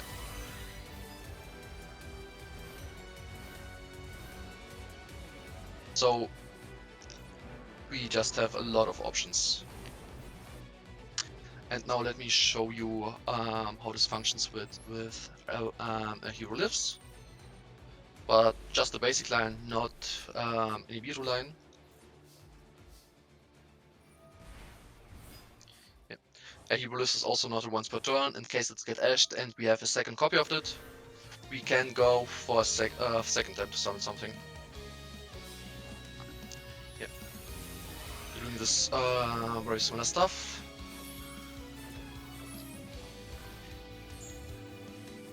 So Meadows and a hero list are essentially the same starter,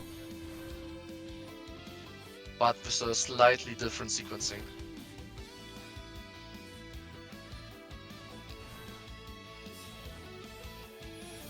We are going for South Synchron here, dumping Rev Synchron, and here we can go for an unaffected Junk Speeder.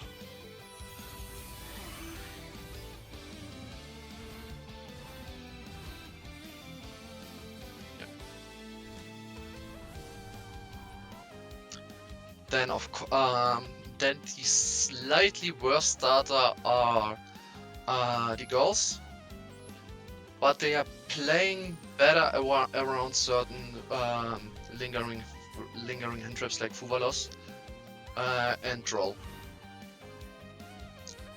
Like that's the Lucina line. It plays into Nibiru. But it's still fine and acceptable because it's so easy to extend even past the Nibiru.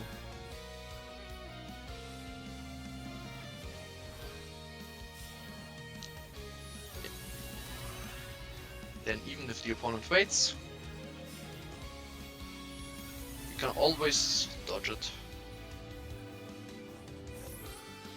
So, like if the opponent would use an impulse here, we could, on the resolution of it, just negate the impulse.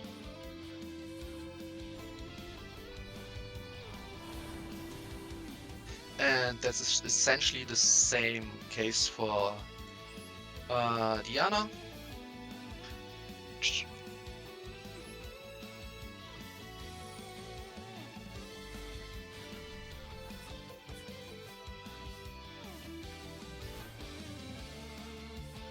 Yeah.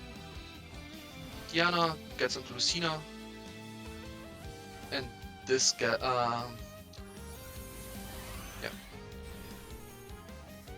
and this gets us Fortuna. Fortuna grabs the trap. Seraphim revives the power patron, and from here we are doing basically the same.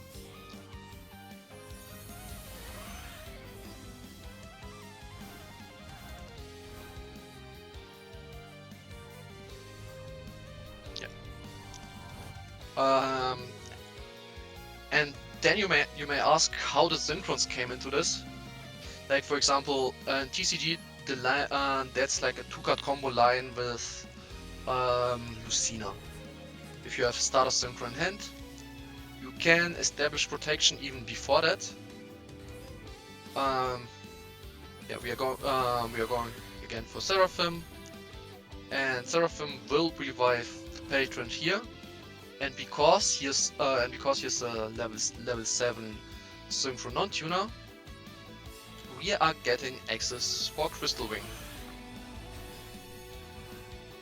Yeah, and that's also before the 5th summon, so we are Nibiru protected. Yeah.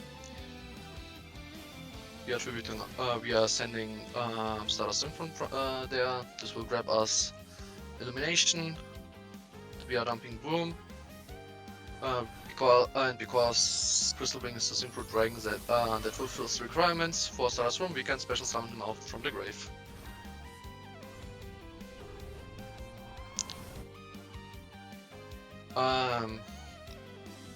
Then yeah, let me show you now the reason on why we are playing with Lightstorm Dragon. Like, let's imagine our level 6 girl gets stopped. We can grab the Illumination here. We are dumping Starter Swarm, reducing the level of Starter Synchron, so we can get access into a generic level 9 dragon. This will then allow us to summon Worm, and then we can go into Speeder from there.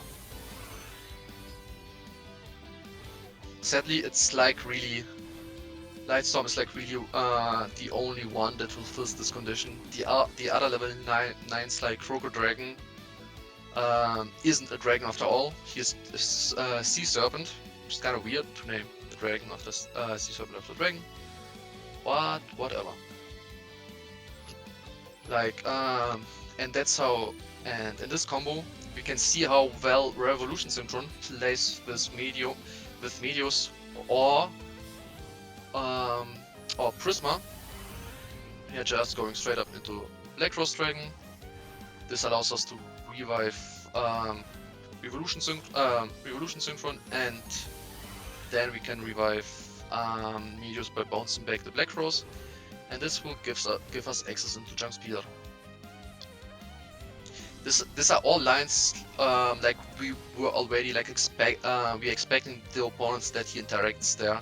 So the synchrons are always decent to have because the opponent will always basically have an interruption for us. So yeah, then there's the combo with Jet Synchron. Like again, we are summoning Lucina, the opponent directs here. So no search for the other guy, for the other girls. Yeah, but basically by discarding it, we are still getting access into our Junk Speeder from here, and we can play it out.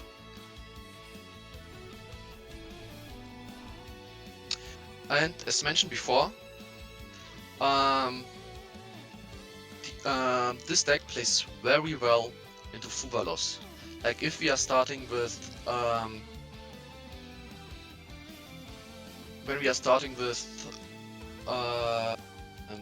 Lucina, just one draw. Let me start this video again in the beginning.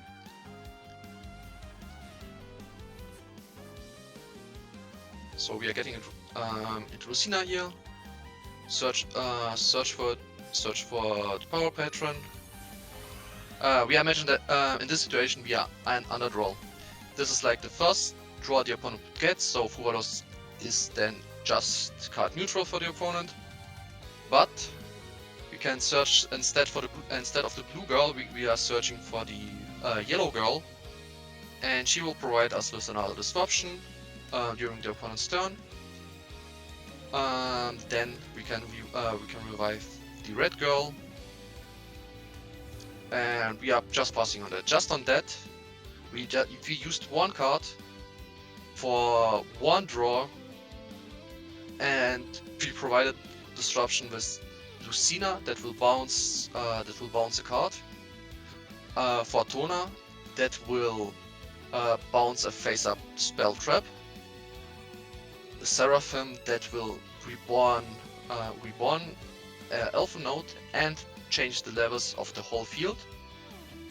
The spell that is also reborn and a spot negate on the field, and the opportunity to get into Genora. Yes, the levels will be reduced. We're switching, increasing the levels by 3, and Genora will negate the whole field here, and we can basically.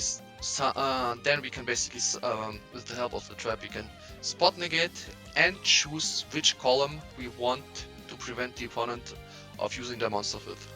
So overall, exceptional play under Fuvalos.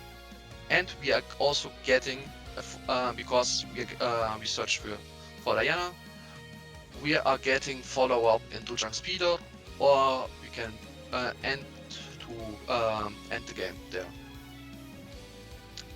And the last player I want to show you is the play under draw. Like for example, a hero lives can be anything. Wait a second. Yeah. For this scenario, a hero lives can be also a Diana starter or a Meteor starter. Lucina sadly loses to draw. So yeah, basically, if we have the opportunity to special summon Meteors out without using Prisma, this will also increase our ceiling and our resilience. So yeah, this is our first search. The opponent would roll here. Yeah, we can simply dump Jet Synchron to access a Cell Synchron. Stardust. We can play from there. We are also protected from more hand traps and Nibiru. This will give us Seraphim. And from here we can go for an unaffected Junk Speeder.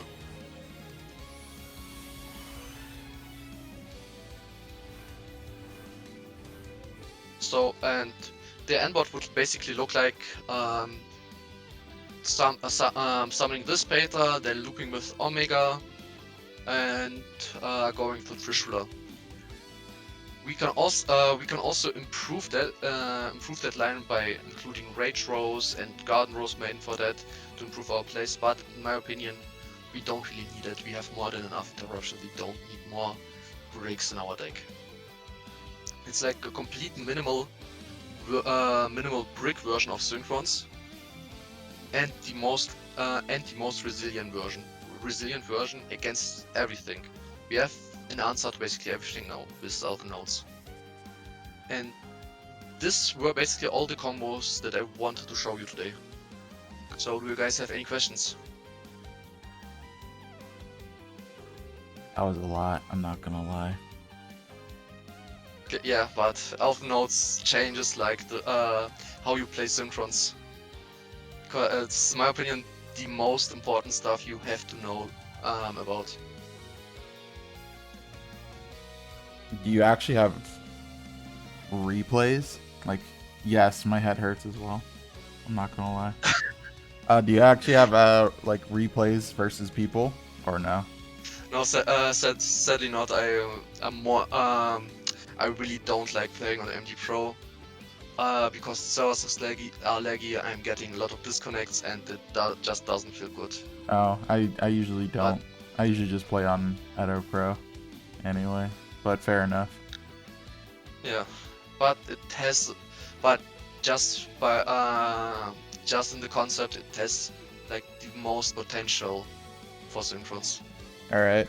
What are the Going back to the. Oh, you don't actually have a deck list, but it's 24, so that's 16 non-engine, basically. Yeah, but it's consistent enough. It's consistent enough that you could go up to 44 without losing much consistency. So there's from 60 to 20 slots for non-engine. And you preferably, you might have said it while going on your spiel. You preferably don't want to draw the Prisma, or is it fine to draw the Prisma? No, it's completely fine. He's not a brick. He can start the same combo. Okay, yeah, because he sends the like Medius. He really isn't a brick. He's just another normal summon. Fair. When decks use hero cards better than hero cards use their own cards. Yeah. I guess what are the actual sort of weaknesses, like of this version, or I guess of any of like most of the versions that you've shown us? Like, the biggest issue is bricking on tuners, and you are bricking with this versions more on the Synchron names. Like Starter Synchron isn't a starter here anymore. And in the Wolf server, deck from Japan that was also running the new support with Synchro Fellows and Junk Synchron. So Starter Synchron becomes the starter there. Yeah, and with Sonic Chick. So that's also a possibility, but this would include like you would just basically include more bricks to your deck. Like Fellows without full speed doesn't start a combo. Junk Synchron is a brick, and Supersonic Chick is like kinda also a brick. This and for the other versions, while they might be a bit less awkward to draw synchrons with, but the quality of the lines are just significantly worse. So synchrons are basically improving the two-card combo possibilities with this deck by a lot. What is the high-end potential of this deck? Like, is it tiered? Is it high rogue? If you had, if It's you, hard to say. yeah, if you had to be Um, objective about it. yeah. I would say it's in the realm of White Forest. Might be slightly better. If yeah, White Forest is like a decent rogue at the moment, and yeah, this would be around the same, would occupy the same tier. Like it plays better. It plays better than White. It is brickier than White Forest. It has like 2 or 3 more engine requirements, but it plays better under draw. Like Diana, Medius, Prisma, and a Hero Lives, and also Homecoming. Very good cards to draw under draw. It plays better under Fuvalos. Lucina is okay. White Frost doesn't really have a problem with Fuvalos, to be fair, but it's still provides still slightly more under Fuvalos, I think. And yeah, Nibiru is a problem for Nila decks. I And it, mean, you could. I mean, I play White Forest. You don't really need to yeah, give a. You don't actually have to give a draw if they shotgun it. yeah, yeah, you can, yeah. But you are getting more high quality disruption for the draw. Yes, I don't play. I mean, yeah, I don't play into Fua. Yeah, I end on my main deck monsters, and and I still get to synchro summon yeah, on your turn. yeah. Like I know with the way with those. I mean, I don't play woes. I haven't played woes Oh, in you a don't? while. No, I just do the vengeance package. It's just a bit of a Oh clunk. yeah, Yeah. yeah, yeah. I'm. But yeah, I Yeah, mean, that's not yeah. but but you still. But yeah, getting decent rogue isn't that bad for this sort of deck, especially since it's much more flexible. I would say. Yeah, and I would say that um, going second is like a bit easier with Elvennotes synchrons. Like the girls are like 3 bodies uh, that have a big body to beat over stuff if needed. Like their summon isn't doesn't start any chain, so the opponent so it's hard to interact. It's harder to interact.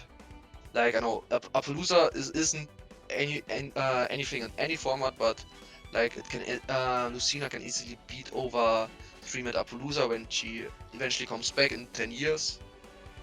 Um, and also it's in law archetype. It will get support in the next pack. Like we can expect a level 5 Medius guy. We could also expect another like probably a wind or dark Elvennote girl with her. Because lore-wise, she is like also part of the Elvennote archetype. Like I would assume that she gets level 6 with the same summoning condition, but with either wind or dark, because the light attribute is already occupied. If we're So specific, sorry. yeah, no, you can. It's yeah.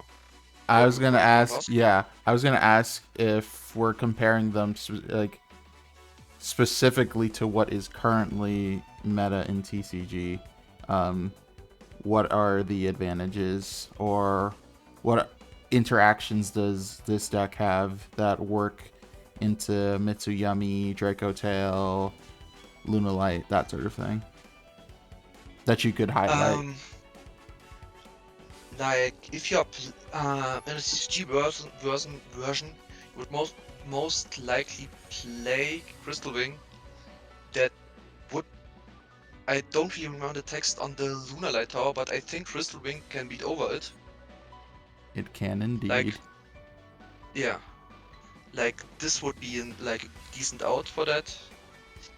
Um, Mitsuru is kinda awkward. You kinda have to stop them quite early, and yeah, that's all. That's a could be a problematic issue, but the interruptions are layered. Like if the bait field gets broken, you have always a backup plan. And this version also improves the recovery of the deck by a lot. You can um you can play with the trap, you can play with homecoming. They are continuous traps and spells. It's like very easy to bounce back into the game if something happens.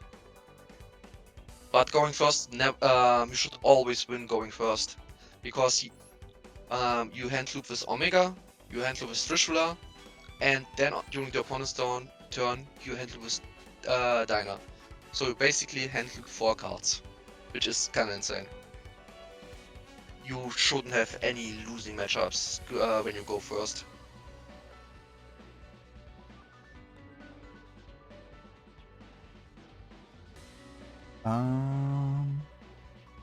Trying to think if there's any other relevant questions.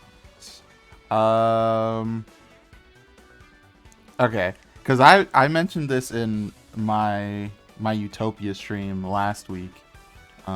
How I thought that in a very short way, I put Hero as the best, like of the pro tag decks. You know, Jaden, Yugi, Yusei, that sort of thing. Yeah. I put Hero as the top, then I put Utopia, and then after that I put Synchron. What is your take on that? If you're Mm, familiar with like Hero, I I'm mean you're familiar with Hero, but with yeah. I I think I'm not too sure if code talkers are better, but at this point I would say heroes are like at around blue eyes level of being good, which is still high rogue even now, and they will get support just like Synchrons, and they play pure, which is a huge advantage for fans.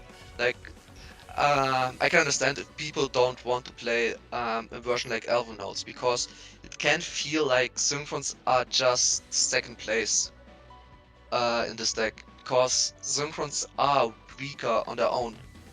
They need someone to help them out. Um, but that's like not the case for heroes.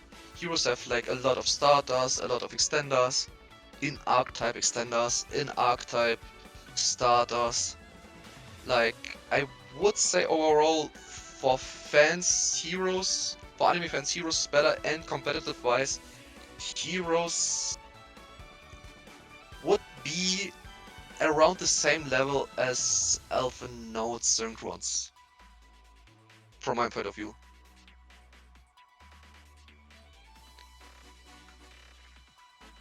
that's fair. I mean, yeah. It's just like when I look at the sort of pro tag decks, I think, especially if we're just talking like Hero, Synchron, and I guess Utopia, since I Yeah, can mention how that works. My thing with Hero and Synchron is that while they're not generally, not specifically this version, they're generally much less consistent because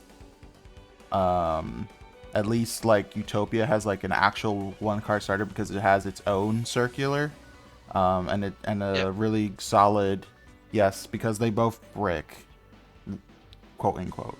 yeah, Um, but the fact that you can do so much more with both Hero and Synchron, like obviously Synchron hand loops you for your entire hand, and Hero ends on a bunch of floodgates with a bunch of ways to insulate them.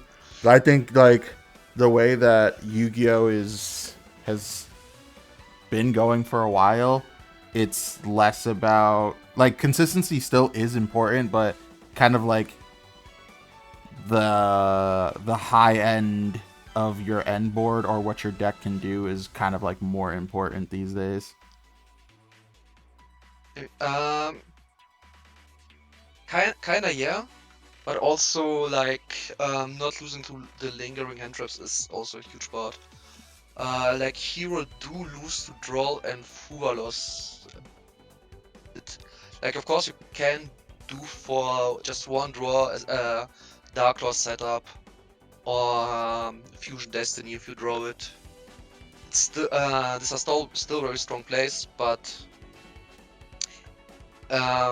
and of course, Hero lose to Nibiru very, very hard. Yeah. A bit, yeah, a bit less with the new support, with the Master Hero support, but still. Yeah. Utopia is very similar to Hero. It loses to Fualos because it takes forever to get to your first like your nib insulation. So can lose to nib, but you can still play through it. And yeah, but it does lose to Droll pretty hard. It also does lose to Fualos pretty hard. It's just you end on Baguska Pass. And then non-engine, which that doesn't do anything these days. Yeah, but that's exactly why I kinda like Synchrons. They're designed in a way that they aren't that restrictive. They're of course Synchro lock you hard, but they are still less restrictive than, for example, Red Dragon Archfiend, Black Wings. Yeah, like stuff like that are also less restrictive than Hero, and I'm not sure about Utopia, but I think they have some cards that okay, they lock you into Xyz. That's what I know for sure. Yeah, they basically all lock you into an Xyz. That's the other thing. Yeah. It's like there's no room for innovation. It's just like you play this pure or you play this with Ryzeal. That's it. Yeah. Which is pretty boring. Yeah. That's why I think this image captures Synchrons very well. I know it's not Yusei, but it's from the scene in the anime where the guy drives up while being chased by the police. He drives up the Daedalus bridge and just flies into the sun.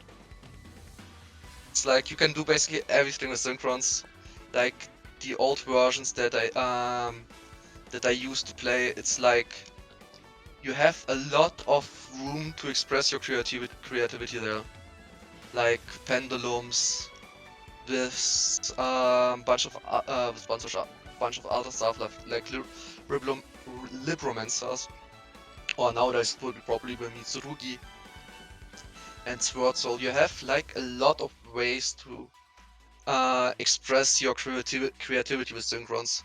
You aren't tied to playing bad cards. Like, you aren't forced to play bad cards. You of course play bad cards because you want to play Synchrons. They are the bad part of your deck technically, always. But they are also the fun part about the deck, and the part of the deck that enables the broken combos you usually do. You can of course you can go for stuff like Shooting Majestic, Star Dragon, through Arriving Light, or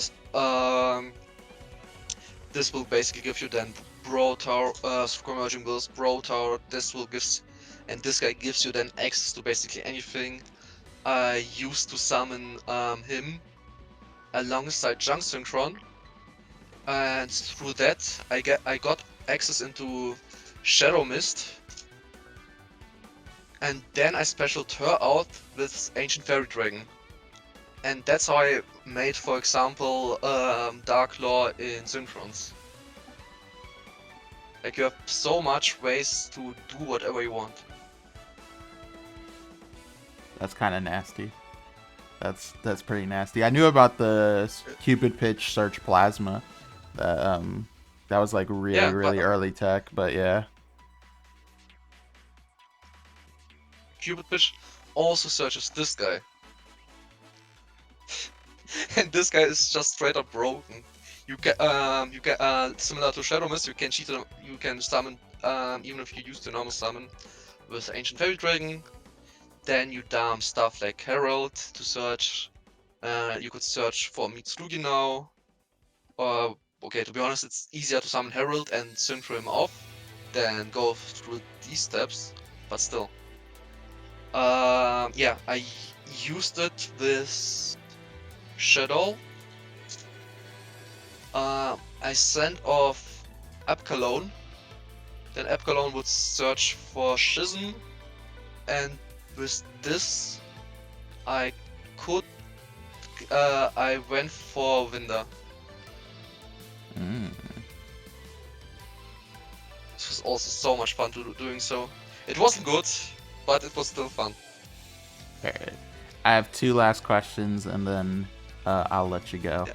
All right. First question, since I can see it on your screen. Is there actually any potential with this deck using any of the new Dragoonity pieces or bridging into those things, or yet to be seen? I'm not too experienced with Dragunity, but I looked into it a bit. I pinged Black Rose Duelist before. That there's kind of an interesting new combo with the new Hulk. Okay, he isn't right now. He isn't here right now, but the Lynx 3 Hulk can special summon any tuner from the extra deck. Said it's just a special summon, so they aren't summoned properly. But you could potentially summon out a Cell Synchron. This would dump Starter Synchron. And then, because yeah, he's I have him here, and then we could link summon Gorgios, and Gorgios would give us, I think, this guy that we could search for. That we could search for any Dragon Woken Beast, and I think there's a what's his name? This Miss. Mist Valley Bird. This guy. He can be searched by the Gay Dog. And then if this comes into and then we can send him to the grave. He will special summon himself, and this will give the required monster to be sent off for Starter Synchron, and from there we can go for Starter Synchron combos, so Starter Bestial combos. All right, yeah. My second question sort of ties into that. It was going to be about Hulk 3. More like the new retrain, and I guess in the same breath, the Dark Strike Fighter retrain, which I think has not a recursion effect, but has an effect when destroyed, if I remember correctly, and like the FTK effect. I think that was something like I'd have to check, but my question basically is just not even specifically within Synchron, but what is your feelings about Hulk being retrained and Dark Strike Fighter being retrained, and do you believe they have any applications in any relevant decks, or I think not now. If the new Hulk retrain would be a Link 2, then definitely. Even if you would get a hard synchro lock, it would definitely be good with the same effects, but it's just incredibly hard to summon a Link 3 monster. Like, you can do this with Magistus. Like again, Magistus, a very broken engine. This gives the required bodies to do your stuff. Spenta for Zorua, for Artemis, for Crowley, Zorua revive Spenta, and then you can link it up into the new Hulk guy and go from there. But spontaneously I can't think about any other engine. Maybe White Forest, but to be honest, White Forest have also more than enough flexibility to pivot into anything you want. So you don't really need the new Hulk guy. And Darkstrike Fighter, his burn effect is only during the main phase 2, so he can't be used for an FTK, and his second effect is related to the battle phase, I think. So he has to be destroyed during the battle phase. But I might be wrong, I don't remember this. But I think that wasn't something that good. So I doubt that they will find any serious plays. Hulk will find play in Killer Tune, but that's basically it. I can't see any other deck Alright. that will utilize him. Yeah, I also can't believe Hulk got retrained, Mr. Zero's X. Yeah. Okay, it doesn't specify what phase. Okay, that's fair. Oh yeah. But there's no real reason to, I guess, use that as fact. Yeah, I can't believe most of these cards got retrained, and I feel like the only one that was good is the Hulk retrain, but I have to reread them. The Galaxy Eyes guy was also interesting. The antimatter, because you could potentially go into his Xyz 4, then overlay it once or twice, then get into him, and then you could foolish basically. Okay, any card that's related to that, but it's also it has potential, but not right now. Atoms will never resurface, Zero. They will never come back. As long as Droll exists, as long as Fua exists, that deck. Yeah, Hulk is crazy. Yeah. All right, but that said, let me see where. But I actually love